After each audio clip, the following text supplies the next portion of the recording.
Hello my friends, here we are again. Let's go for the next tasting. Let's see what we got today.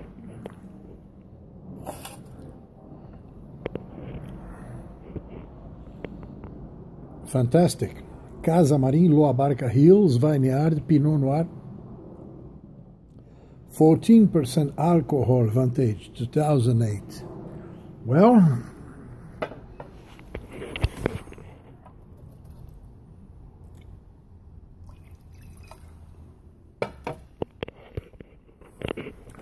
okay, let me tell you, this is a fantastic Pinot, Chilean Pinot. Look at this, beautiful color.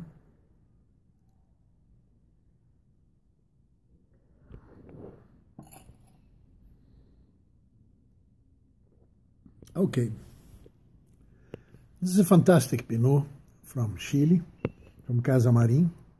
Very Burgundy-like. I recently here posted the Chácara Barda, which I consider side by side with this Casa Marin Abarca Vineyard. The most, maybe two among the most Burgundy-like or French-like Pinots, if you prefer, among all the good Pinots here in South America. Some friends have asked me about how to proceed to do tasting, how do you check, how do you compare, but let me tell you, there are no rules, there are no ways of doing it correctly or incorrectly. There is your way to do it and the other ways to do it. My way to do it is just as follows. I never post a wine before tasting the second bottle. I never post a wine before tasting 2 times at minimum. Sometimes 3, 4, 5 times. In this case of the Abarca, this is maybe the 4th or the 5th time I'm trying this wine. Why? Because it's very uncertain procedure, the tasting. Your mouth changes, your acidity inside yourself, inside your mouth, tongue changes, the bottle changes, the wine inside the bottles changes. So you really have to be very careful, and then at least with 2 trials before you post it, it's reasonably enough. If you can wait until the 3rd or the 4th, it's even better. But with 2 times, at least 2 bottles and 2 times, different times of tasting, you avoid the problems with your mouth and the problems with one of the 2 bottles that you have eventually opened. So let me tell you, this is a fantastic Pinot Noir by Casa Marin. And what's the problem with this Pinot? Not the problem, but what's the issue that I can pass to you guys as something that is relevant here. Since I first tried this wine, let's say some between 8 and 6 years ago, let's say, I have been finding this bottle for very, very different prices. And this is a kind of problem that is recurrent here in Brazil.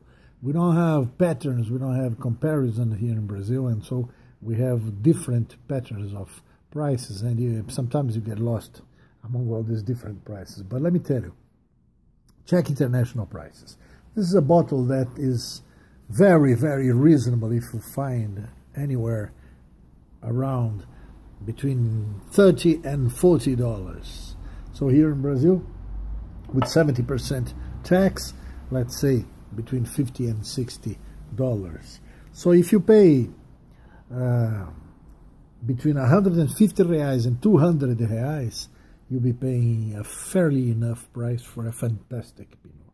More than this, okay, you're paying for anything else. I've seen this bottle for 413 reais. I've seen this bottle for 300 reais. I've seen this bottle for 250 reais. And I have bought this, my last bottle that I'm here sharing with you guys, for 146 reais, which means 146 reais, something around 40 42, 38, depending on the depending on the dollar comparison with the reais, which change and vary a lot. But let's say between $40 and $45, which is very, very reasonable for a fantastic Pinot like this. But at the level of 413 reais, I would say that there are better bottles to try. Cheers, guys. Once again, it's been a great pleasure to be with you.